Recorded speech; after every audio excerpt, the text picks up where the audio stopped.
Salut, aujourd'hui on va parler du programme de François Asselineau. Il fait beau, c'est le printemps, on va bientôt changer d'heure. Alors voyons ça tout de suite.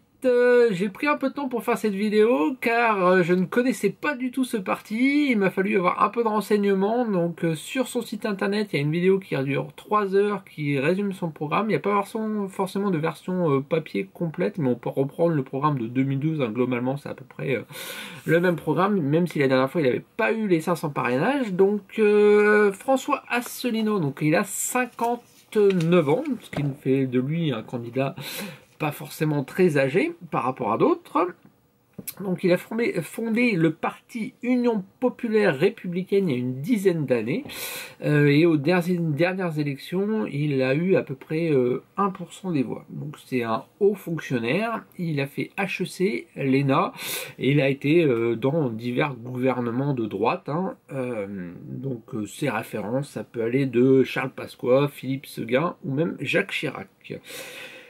Simplement, il est dans un parti qui est difficile à cerner et à mettre une étiquette dessus, hein, puisqu'il a des idées qui peuvent s'apparenter à l'extrême droite ou également à l'extrême gauche, et surtout il y a des partisans ou des adhérents de ce parti, hein, donc il revendique à peu près 20 000 adhérents, qui se situe dans un spectre politique assez large. Donc il peut y avoir des gens de gauche, des gens de droite, des gens d'extrême droite, des gens d'extrême gauche. On ne sait pas exactement qui vient dans ce parti, mais bon, c'est un peu tous les horizons, ça change un peu.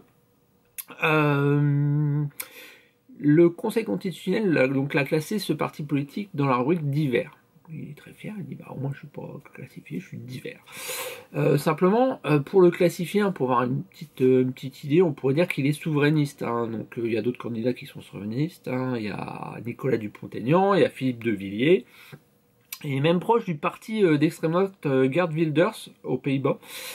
Donc voilà, c'est bon, c'est assez hétéroclite, mais lui il se défend d'être souverainiste. Ah non, il dit non, je ne suis pas souverainiste, je suis un parti pour la libération nationale.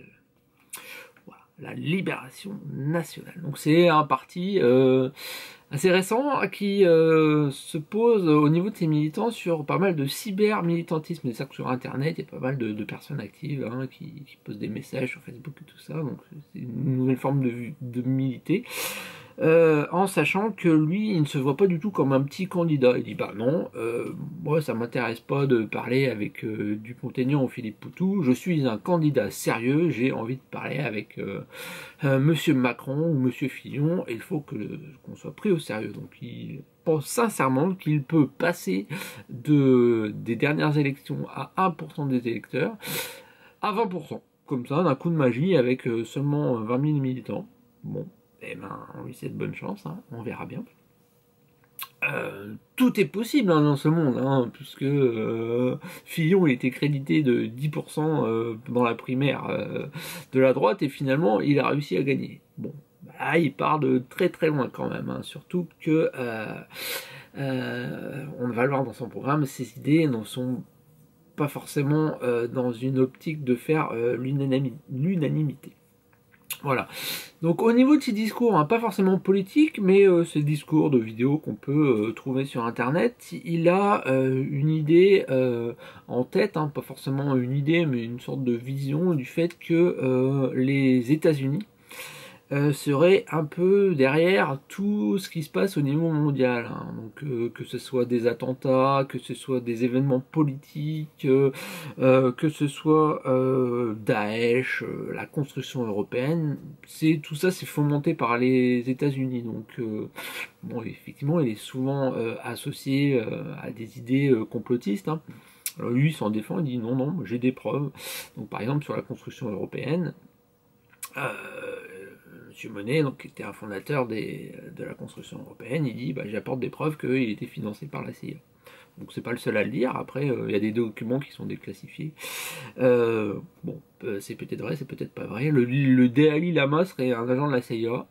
Bon, bah je sais pas, j'ai pas de preuves, vous non plus. En tout cas, il le dit, c'est pas trop forcément ça à la limite, parce que effectivement, on peut remettre en doute la parole officielle hein, dans les livres d'histoire, mais il en fait quelque chose de globalisé, c'est-à-dire que pour lui, tout ce qui peut avoir pas d'intérêt, mais qui peut arriver, par exemple le 11 septembre, tout ça, bon bah, bon, il n'est pas pour la version officielle. Et bon, bah ça c'est un avis que je partage pas du tout, parce qu'on peut remettre certaines choses en doute, mais à partir du moment où on remet en cause tout, bon, et ben ça n'a plus vraiment d'intérêt, parce que on part assez rapidement dans tout le monde est manipulé, tout ça, donc bah non, il y a peut-être aussi des gens qui font leur boulot, c'est leur façon de penser, et voilà, c'est leur vision du monde. Donc il va très très loin, hein. Par exemple, il prend comme exemple que le redécoupage des régions françaises, on est passé de 22 régions à 13, mais en fait ce serait une sorte de calque du redécoupage américain. C'est-à-dire qu'une région française, bon, moi je suis normand, donc la Normandie, en fait, aurait été redécoupée pour être l'exact pendant d'un État américain en taille et en population. Bon, bah ça va très loin, moi j'y crois pas du tout. Et ça, c'est ce qu'on peut dire des remises en question de la version officielle. Donc pour moi, oui, on peut le ranger dans le lot des complotistes, même s'ils s'en défendent. Voilà. C'est juste que, bah, pour ceux qui se posent la question, moi je suis pas forcément contre tout accepter, hein. Il y a peut-être des choses qu'on ne dit pas, effectivement, qui sont classées. D'ailleurs, c'est pour ça qu'il y a des documents qui sont classés au niveau de l'armée, au niveau des services secrets. Simplement, on peut pas tout remettre tout le temps en question, quoi. C'est un principe de base, sinon on n'avance pas, quoi. Si à chaque fois qu'il y a quelque chose qui fait ah oui, mais alors peut-être que derrière il y a bah oui, mais non. Voilà.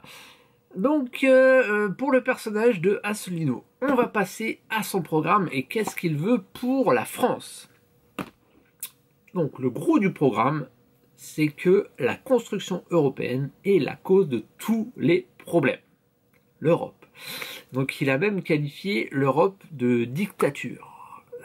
Bon, dans son parcours politique, on ne peut pas lui le critiquer sur ça, puisque en fait il a dit non à tous les traités européens, à commencer par Maastricht, comme dirait le père Le Pen.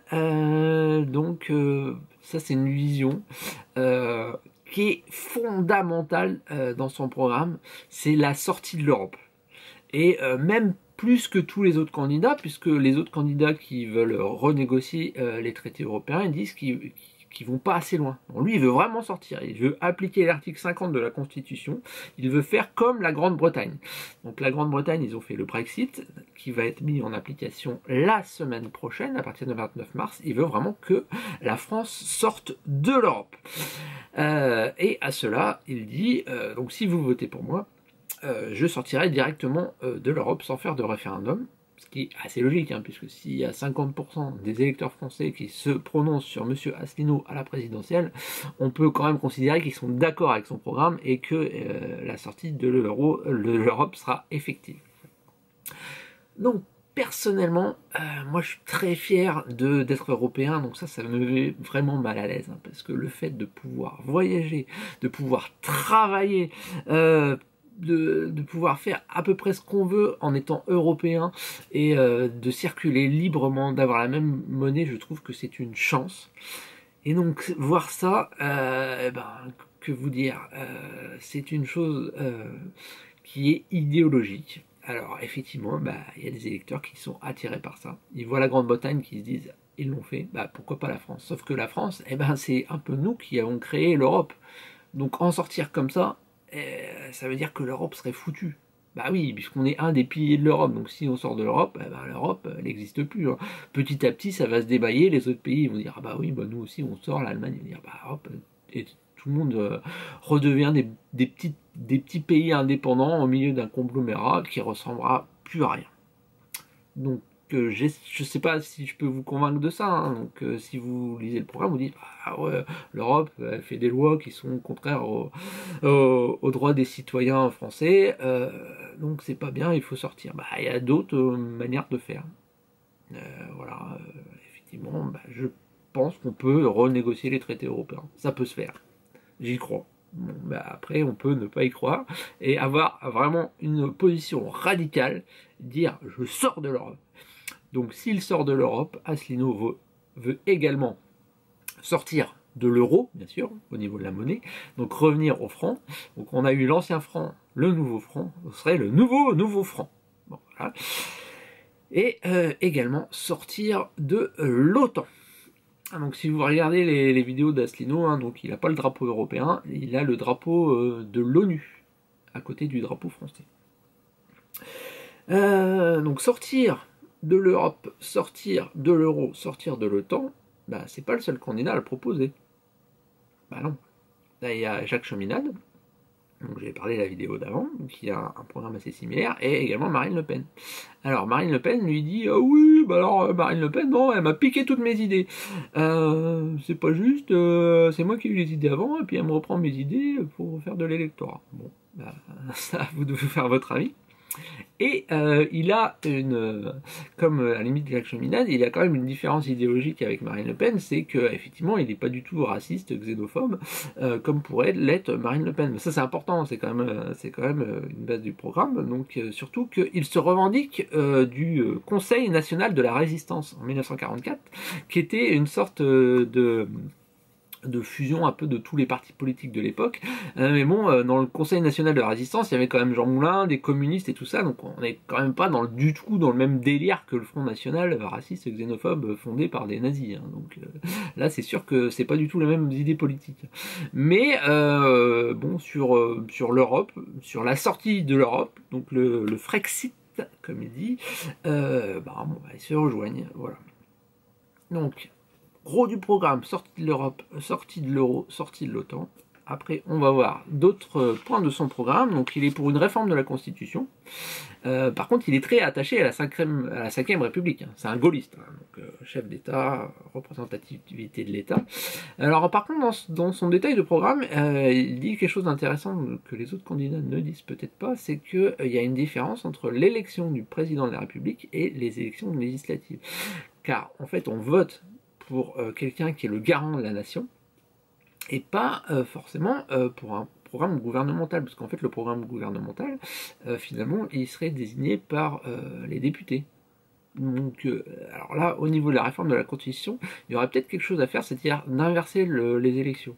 Il les propose pas, hein, ce que je dis, qui pourrait être intéressant finalement, c'est de voter d'abord pour les députés, à la proportionnelle, pour avoir quelque chose d'assez démocratique, et ensuite, une fois qu'on a les députés, voter pour le président qui représentera le mieux ce gouvernement. C'est une idée, mais que lui ne propose pas. Hein. Enfin, je vous dis ce qui peut se faire. Donc, au niveau de la réforme de la Constitution, il est pour la reconnaissance du vote blanc, un référendum d'initiative populaire, hein, donc un certain nombre de voix au niveau de la population, hein, donc à désigner, on va dire, par exemple, 1 million de Français font une pétition et hop, peuvent faire un référendum d'initiative populaire, donc c'est pas du tout le seul candidat à le proposer, hein, il y a d'autres qui proposent. Alors par contre, qui proposent d'autres choses, un conseil constitutionnel professionnel. Donc le conseil constitutionnel, hein, c'est globalement les anciens présidents de la République et des personnes désignées, des hauts fonctionnaires. Donc lui, il propose que ça soit plutôt des sages, peut-être des anciens juges, un peu comme aux États-Unis, ce qui est quand même assez bizarre, parce qu'il est quand même anti-américain primaire. Donc, mais là, il veut une réforme de la Constitution dans ce sens. Donc, il y a d'autres choses, la possibilité de révoquer des candidats, pareil, c'est pas le seul candidat à le proposer.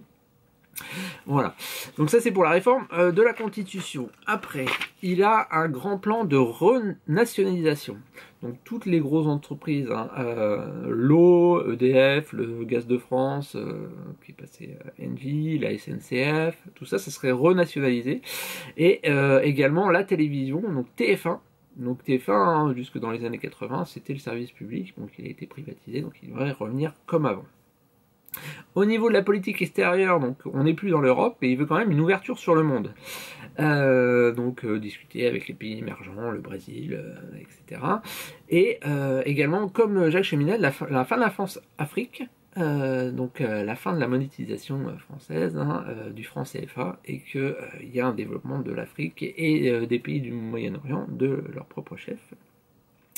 Voilà. Au niveau social, Donc là, c'est un peu ce qui pêche dans son programme, c'est qu'au niveau social, il y a plein de choses où il n'a pas d'avis tranché. C'est-à-dire que par exemple, on lui demande, tiens, qu'est-ce que vous pensez du mariage homosexuel? Il dit, il y a des Français qui sont d'accord, des Français qui sont pas d'accord. Dans ce cas-là, je vais faire un référendum. Donc il y a beaucoup de choses où il n'a pas vraiment d'avis tranché. Il dit, bon, on va poser la question aux Français, on verra bien ce qu'ils diront. Voilà, donc bon. C'est une façon de voir. Au niveau du SMIC, bon, il fait un peu le même constat que tout le monde, que effectivement les Français ne sont pas assez payés. Donc il propose d'augmenter le SMIC brut à 1500 euros.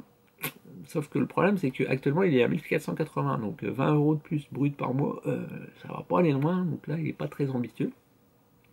Au niveau des retraites, il est pour garder le système de retraite par répartition, c'est-à-dire que les actifs payent pour les retraités. Simplement, il ne donne pas de données concrètes, 62 ans, 63 ans, on ne sait pas quelle est son opinion. Donc, faudrait qu'il détaille un peu plus que ça dans son programme écrit.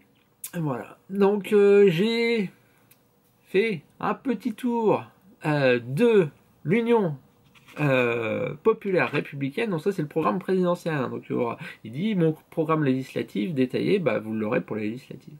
Voilà. Donc ce personnage qui est un peu à part dans le paysage, il dit ouais je suis le seul à proposer ce programme. Bon on voit bien qu'en analysant le programme c'est pas vraiment le cas, parce qu'il y a d'autres qui reprennent ces idées, ou voilà, les idées circulent, on peut pas dire qui a plagié l'autre, mais c'est pas le seul à vouloir sortir de l'Europe. En tout cas, c'est quelque chose d'intéressant dans le sens où il y avait des personnes qui ne croyaient plus du tout à la politique, qui croyaient plus en rien, qui avaient plus envie d'aller voter et qui se disent ce personnage-là, il me donne envie d'aller voter. C'est cool parce que c'est 1%, 2% de gens qui vont aller se déplacer dans les urnes, ça sera toujours ça de moins de voix données à Marine Le Pen, donc c'est plutôt cool. Et voilà, et alors j'espère que cette vidéo vous a plu, on va faire la prochaine, je pense que ça sera Philippe Poutou. Voilà, salut!